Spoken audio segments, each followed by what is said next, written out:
Hello and welcome back to another video. Today we are talking about snow.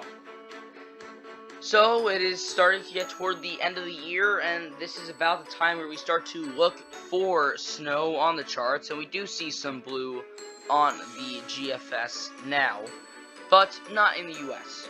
Mostly in Canada as well as Alaska, the northern regions.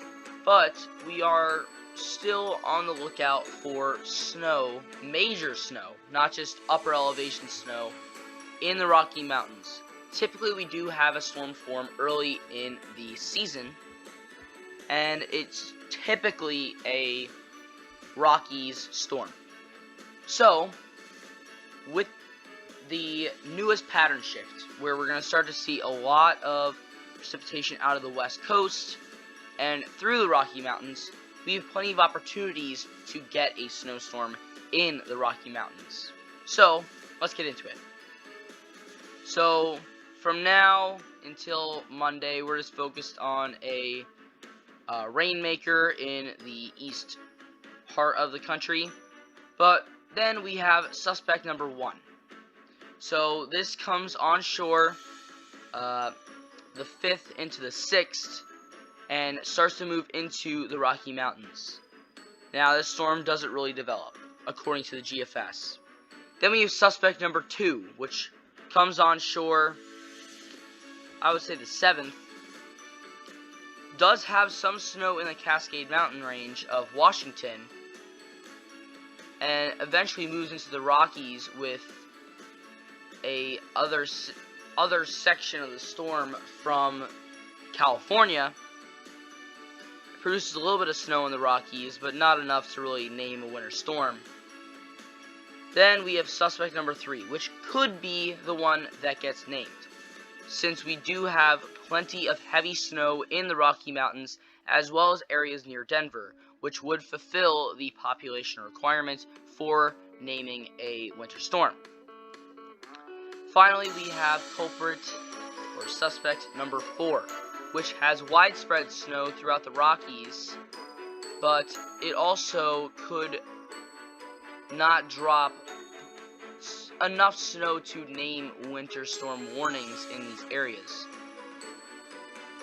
Then we continue to move on, and we have suspect number 5, right in here. This is another system of the atmospheric river moving into British Columbia.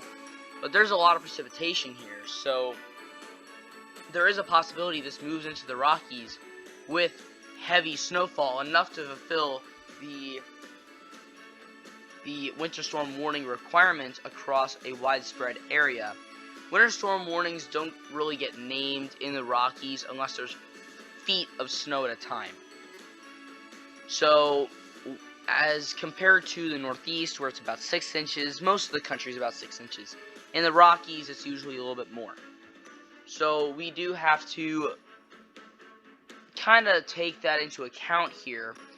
But in terms of total snowfall from now until October 18th, so this is assuming a 10-to-1 snow to liquid ratio, it's only a total of about a foot of snow in some spots, except for the Cascades where you do have more. You have up to 4 feet.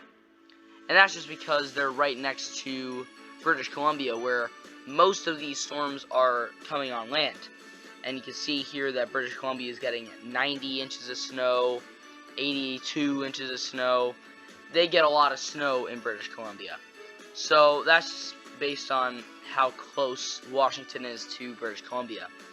But typically our first storm of the year is right in here. Now, last year we didn't have that. We had this type of storm with Winter Storm Billy. So, we're looking for the storm, right? The perfect scenario is a storm that sweeps down from Canada and just rides down the Rocky Mountain chain and delivers plenty of snow on the way. That is the perfect scenario, and right now we do not see that in the forecast, but we do have some suspects that may drop plenty of snow on the Rockies. So we do have to start looking at that moving into winter storm season.